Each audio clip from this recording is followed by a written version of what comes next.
नमस्कार, तुम्ही पाहताय लोकाशा टीव्ही. मी आप्पासाहेब मोहोरकर. मराठा समाजाला ओबीसीतून आरक्षण मिळावं यासाठी मनोज जरांगे पाटील यांनी सरकारसमोर हैदराबाद गॅजेटचा पर्याय ठेवला.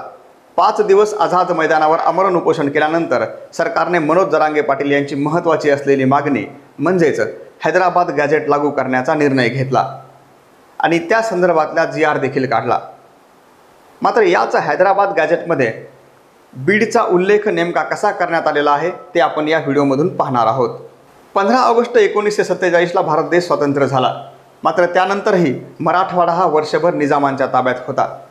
मराठवाडा स्वतंत्र भारताचा भाग बनावा, महाराष्ट्राचा एक भाग बनावा म्हणून अनेक हुतात्म्यांनी मोठा संघर्ष केला आणि यामध्ये त्यांचं बलिदानही गेलं. आणि याच संघर्षानंतर 17 सप्टेंबर 1948ला मराठवाडा स्वतंत्र झाला. मात्र तेव्हा मराठवाडा हा निजामांच्या ताब्यात होता आणि त्याच निजामांनी जे हैदराबाद गॅजेट लिहून ठेवलं आहे त्यामध्ये मराठवाड्यातल्या भौगोलिक आणि सामाजिक स्थितीचं वर्णन करण्यात आलेलं आहे. 1901 पर्यंत बीडमध्ये कोणत्या जाती होत्या, त्याचबरोबर जातनिहाय लोकसंख्या किती होती हे सगळं हैदराबाद गॅजेटमध्ये नमूद करण्यात आलेलं आहे. तर मराठवाड्यातील 8ही जिल्ह्यातील अगदी बारीक सारीक गोष्टीचं निरीक्षण या हैदराबाद गॅजेटमध्ये पाहायला मिळतं. बीड जिल्ह्यात असलेलं केज, अंबाजोगाई, भीर, पाटोदा म्हणजेच जवळपास बीड जिल्ह्याचा अर्धा भाग हा बालाघाट म्हणून असा उल्लेख हैदराबाद गॅजेटमध्ये पाहायला मिळतो. तर दुसरीकडे गोदाकाठावर बसलेलं माजलगाव, गेवराई आणि बीड हे सखल आणि गंगथडी म्हणून नोंद असल्याचं हैदराबाद गॅजेटमध्ये आजही आढळून येतं. सुरुवातीला पांडवांनी बीडचं नामकरण केलं आणि ते नाव होतं दुर्गावती. त्यानंतर बीडचं नाव पुन्हा बदलण्यात आलं आणि ते बालनी झालं. आता बीडचं नाव बालनी झाल्यानंतर राजा विक्रमादित्याची बहीण चंपावती राणीनं बीड जिल्हा संपूर्ण जिंकून घेतला आणि याच चंपावती राणीनं बीडचं नामकरण हे चंपावती नगर असं केलं.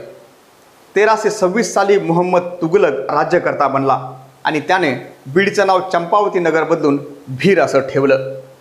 तुघलकानंतर बीडवर निजामशाही आणि आदिलशहांनी सत्ता गाजवली.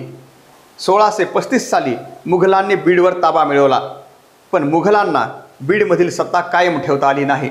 काही काळातच निजामांनी बीडवर पुन्हा ताबा मिळवला आणि बीड हे हैदराबाद संस्थानचे एक भाग बनलं. हैदराबाद गॅजेटमध्ये ज्या अंबा गावाचा उल्लेख आहे ते म्हणजे अंबाजोगाई, ज्या ठिकाणी जोगाई देवीचं मंदिर आहे असा उल्लेख देखील या गॅजेटमध्ये पाहायला मिळतो.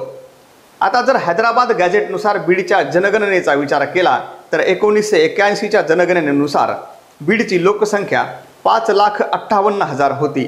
तर 1891च्या जनगणनेनुसार हीच लोकसंख्या 6,82,000वर पोहोचली.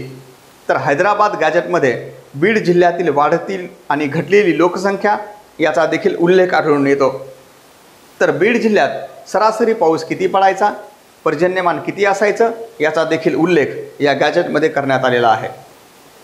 बीड जिल्ह्यामध्ये 90% जास्त लोक हे हिंदू आहेत, त्यातील 80% अधिक लोक हे मराठी भाषा बोलतात असा देखील उल्लेख या हैदराबाद गॅजेटमध्ये पाहायला मिळतो.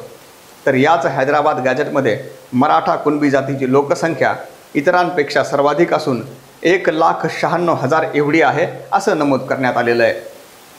तर शेती करणाऱ्यांमध्ये बंजारा समाज आणि कोळी समाजाचा देखील उल्लेख या हैदराबाद गॅजेटमध्ये आढळून येतो.